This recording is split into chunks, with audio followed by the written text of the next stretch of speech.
We need to create a system that is a seamless, connected transportation system. It won't be for everybody, but it shouldn't be that I say, oh, we really need a transportation system, but I want Michael to do it. I'm not going to do it. I'm not going to, participate. We need to invest in infrastructure for the future and say we're part of the solution in that. And that means also dealing with a regional approach. It means having a relationship, if you're the mayor of Los Angeles, with the mayor of Beverly Hills and the mayor of West Hollywood and the mayor of Santa Monica. Because if you only deal in your own little sandbox, it's not going to help anything, and we need to invest in the future. But we also, as I mentioned, need to have, it's not only transportation and business, it's also about education, which is a tough issue to talk about. I am, thank God, I have an 8-year-old that I had at the age of 42. Now you know how old I am. But I have a wonderful 8-year-old who's in 3rd grade.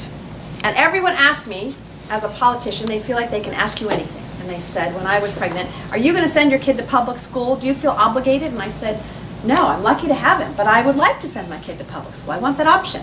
And it shouldn't matter where you live in the city of Los Angeles, of getting a good education. And so we chose to go to our local public school. But this public school, before I got there, not that I made the difference, but before I got there, it was a 650 API. For those of you that know that, that's not very good. It was a Title I school where 40% of the kids were eligible for free lunch. We are now at a 910. It's a huge difference. You know what happened?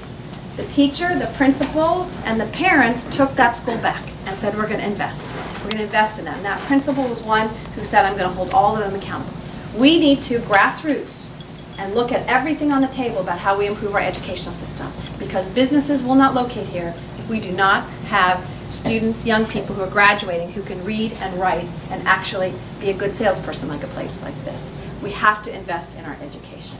But it is important when we look at the future of Los Angeles that you have someone who's going to roll up their sleeves and do the big things and the little things, because it matters. Because that gentleman who told me if you only paved Wilshire Boulevard was not the first. He was probably the 100th person who had said that to me when I talked to him.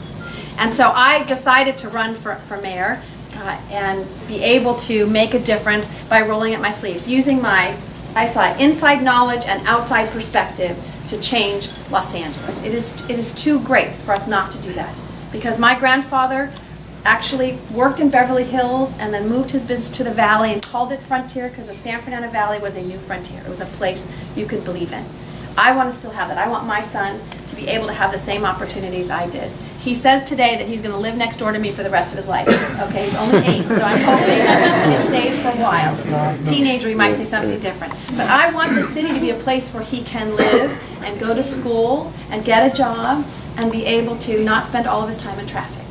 And so I've chosen this path to be able to be the next mayor of Los Angeles, because I know that I can make a difference, and that I'm going to be one of those people who's tough.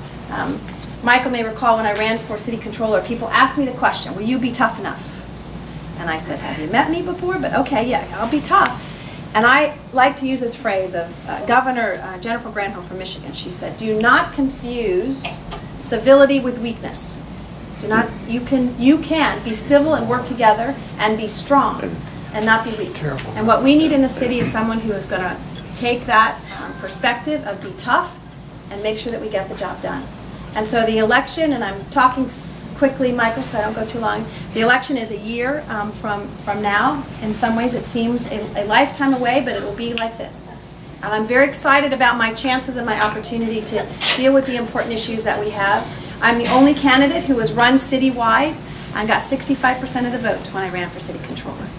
I'm the only candidate who is the city controller who, if you read the newspapers, is holding our departments and our elected officials accountable for doing things more efficiently, whether it be for commodities, whether it be next week on fuel usage, whether it be auditing our fire department to see how they are on the response times, if you followed the news recently, to looking at how we spend our money on cell phones, to renewable energy. It is really looking at the depths of how we do things better in Los Angeles. In addition, the San Fernando Valley, for better or worse, is 40% of the electorate.